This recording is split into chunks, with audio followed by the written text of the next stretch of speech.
letting him know they're not going to just accept the fact that this guy is back at work, that no one's been made accountable, and that we're literally seeing a continuum of what a lot of African Americans have been experiencing for years in the city of Portland.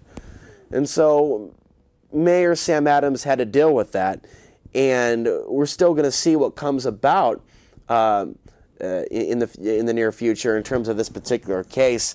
Again, Dan Salzman is the Portland Police Commissioner, so he's the one that's making some of the decisions here in terms of also asking the grand jury to release their letter to the DA's office, their opinion on the case. You know, the man was indicted, and they decided they wouldn't charge him, but they were very critical of the Portland Police training tactics and whatnot. Again, the guy that was unarmed, that was shot in the back, he was killed with an AR-15. And the officer was able to see his hands, and the officer also has a history of being involved in situations like this in the past.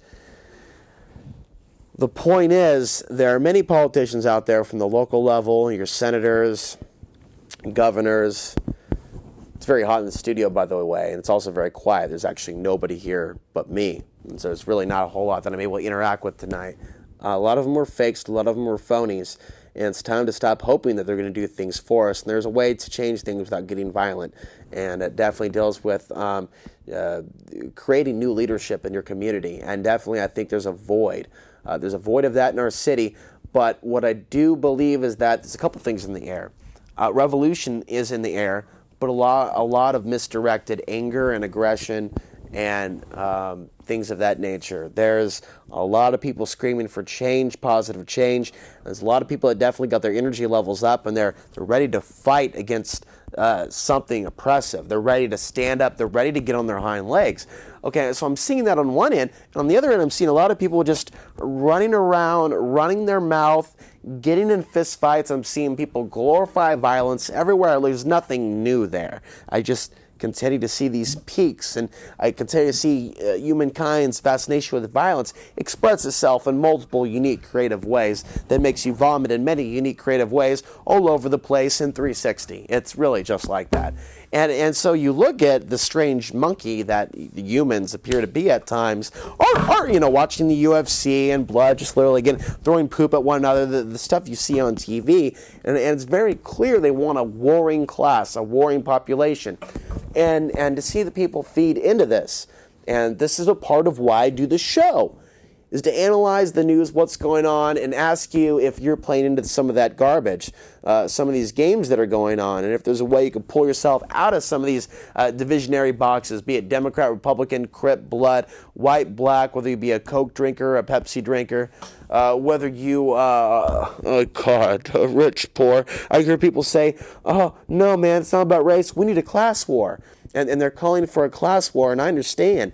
There's major differences in terms of the upper 1%. It's probably even smaller than that. And the masses, certainly I agree that there needs to be some sort of a correction there.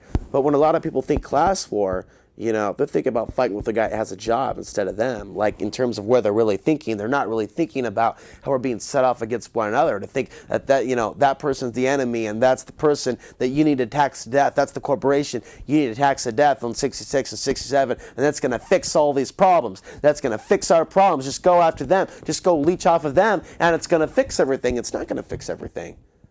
That whole 66, 67 nonsense, it's like a bunch of dogs fighting over scraps. Here, take that. Like, who's going to tax who to deal with this problem that we've got on the table? It still hasn't been dealt with. You got to deal with the problems that are on the table and figure out how we got to where we got. Otherwise, we're not changing nothing. You're going to end up in that microchip population. You might end up in a FEMA camp. They're going to stage multiple wars. It's not going to be a pretty future unless we do a major turnaround, we start waking up en masse, there's divine intervention or massive earth changes. Unless we have things like that, we won't have the end of the world, but we're going to have a whole different scenario.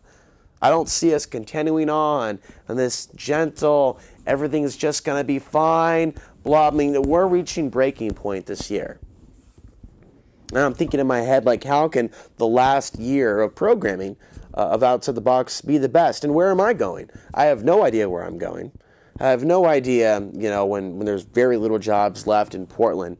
and the state begins to go broke because they can't fund certain things and services and things that people have been conditioned to become dependent on over time. I love Portland. I love Oregon. I just don't want to be in this city. I don't want to be in this city of Portland, Oregon. The level of desperation gets to the point where I'm no longer having fun.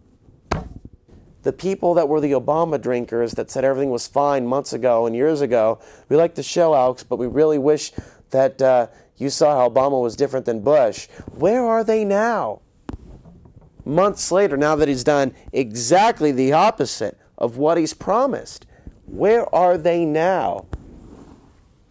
And I wonder, after years and years and years, where are some of those people that used to protest these crimes taking place, these war crimes going on? I mean, I don't believe it's mind control. I believe a lot of people have allowed themselves to go to sleep. And I know that what's taking place in this country has been very, very traumatizing to a lot of people, to where I think they may not realize it, but they're shutting down. It's like a computer that parts of it boot down over time. And they get so traumatized by it, they don't see any other option but to keep their own sanity. But to embrace the idea that Obama is real, even if it doesn't seem real, to grab the Christmas packaging and hold it up to the heart like this and kind of create like a mantra, where it's like a religious ceremony. And there's people lining up and there's candles and there's Obama's portrait, and it's real because they're making it real, because they're rallying around the battle cry for the system to really get a facelift. But they don't know that. They just know that it feels good to hold the candle and hold the picture and take your little kids down to the park and go, yes, we can bomb Pakistan, stand, we're gonna invade the world. You know, and they have little kids doing the whole, we love Obama, we're a part of a cult, we're pretty little white girls, we're Girl Scouts, you can trust us. You know, and it works. It works. And so humans are easy to mislead, and humans will be misled into thinking, some humans that are anti-Obama, into thinking that the Republicans are going to save them in 2010, because they don't realize that Bush and Obama were funded by the same people. The Democrats and Republicans really complement one another and lean on one another to keep up their corruption, to just kind of throw like softball punches at one another. The softball pitches when they're debating and they're literally ad-libbing around the talking points they've already agreed on.